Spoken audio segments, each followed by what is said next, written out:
Or we move together, move apart in terms of trade, in terms of connectivity. What exactly is wrong with us? I think the connections to the colonial structures that were set up are still very strong.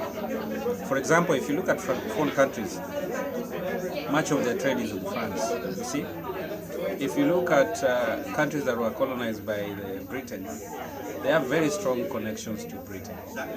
Now, countries like Anglophone countries might have some latitude insofar as, managing their trade issues and their politics, but in Francophone it's very different. I tend to see a very strong France on the affairs of the former French colonies, to the extent that the CFA, that CFA zone, the monetary union, is, in my opinion, a form of continued colonialism, in my own opinion. So with such strong structures, to the extent where, for example, these monetary practices in the Francophone have ossified over time, I mean, it's very difficult for you to deal with that. Now, secondly, in terms of politics, if you look at AU is divided along Francophone, Anglophone. I mean, it's clear. When part of the Anglophone Africa decided to make some strong statements with regard to ICC, it was the Francophone countries who said, no, we are not part of this and all that. So it seems we have our divisions, our divisions are taking the colonial structures that were there. So there is need to work on decolonizing. The process of decolonizing has to be ongoing and continue. But again, also the problem of leadership. You see, if you have progressive leadership, it will change this. And there is evidence to this. We have people who have trailblazed on this road.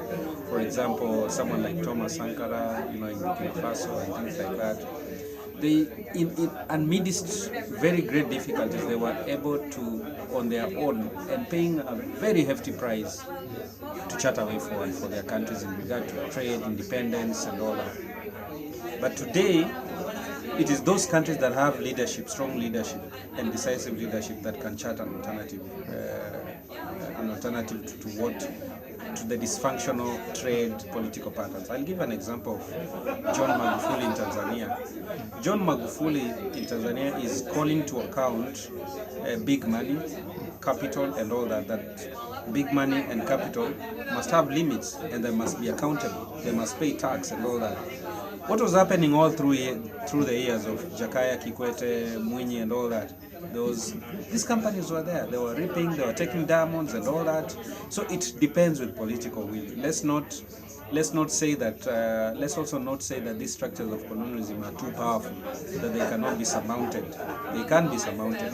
And a better demonstration of that is people like Magufuli, people like Kagame, in spite of his very poor record on governance and human rights, has been able to dictate the terms of engagement with regard to business and politics and things like that. So it has to do with leadership. Then what comes of African professionals? How much involved are they at home in driving those changes? Well, it also depends which professionals, but I know for a fact, for example, like the academia. I don't know if it is the same in Nigeria or other African countries, but if you look at the academia today, for example, as a category that will be a critical voice in these issues, that voice got lost along the way because, first of all, there was a systematic process of impoverishing and pauperizing the people in the academy. And so those people in the academy were distracted. Your stomach has to be a little full for you to think about other things. But when you're constantly hungry and you're living from hand to mouth, you lose focus on issues of broader debate and you focus on bread and butter issues. If you look at the organizations like the Academics Union Organization and other professionals, today they focus more. If you look at their discourses, it's about getting the extra shilling, it's about increasing their pay, but they would not talk about the issues that matter to the Mwananchi, sorry for using a Swahili word, to the common citizen.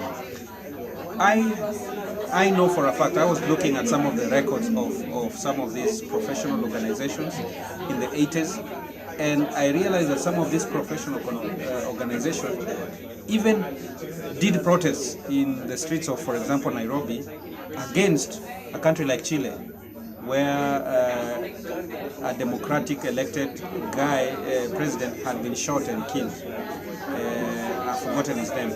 There were continuous protests, for example, against apartheid in South Africa. In Nairobi, in the streets of Dar es Salaam, there were protests in support, for example, of the Ethiopian campaign, for example, against the intrusion of foreign troops in their country. You would find protests in another country. But today, if there is oppression in Uganda, in Nairobi they will laugh about it. They don't care. They will not care. You know. So we've lost what I would call there's something we've lost, the African cosmopolitanism. We've lost that. That African brotherhood is gone. I am off. I'm going home. Yeah, I'm listening. I'm enjoying that analysis. It's over. Yeah. See, how you've given us a problem now, while we are unable to focus on broad issues that concerns us. The Pan-Africanism is dead. The Pan-Africanism is dead, and I don't think if there is a voice right now, of Pan-African voice, and I think. Hi, doctor. How are you? Fine. Finished. I just want to have a word. All right. There's a lot of pretense with Pan-Africanism. For example, let me give you the example of AU. One of the objectives of AU, for example, is to foster Pan-Africanism, to limit, to allow Africans to walk through the borders without limits and all that, to bring all those imaginary boundaries to a level in which they can be controlled, to a level in which Africans can move freely. But AU itself is in Ethiopia, and Ethiopia itself has some of the worst visa regimes for other Africans. I will give you an example. It is difficult for a Nigerian to get into Ethiopia, very difficult, and it is extremely easy for anyone from Europe. You just walk in and you are stamped a visa and you pay $50. If you do that as a Nigerian, you risk being arrested and deported with the next flight. So for as long as we have those structures, let's not talk about Pan-Africanism.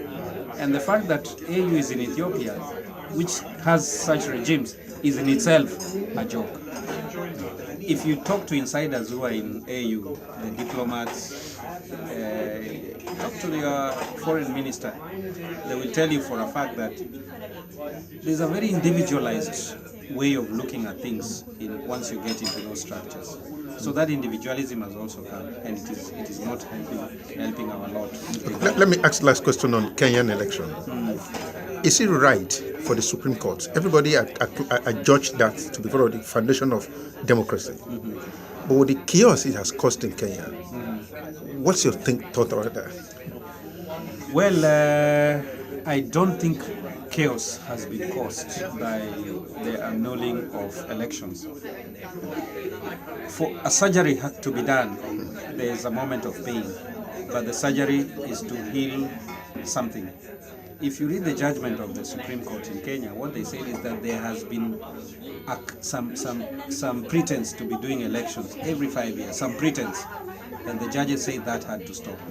We had two choices: to continue with the pretense, or to just pay a little price and smoothen our process. The judges chose to smoothen the process and stop pretending like all the other people. And history will judge them as the latter-day heroes of the Republic of Kenya. Thank you so much, Doctor.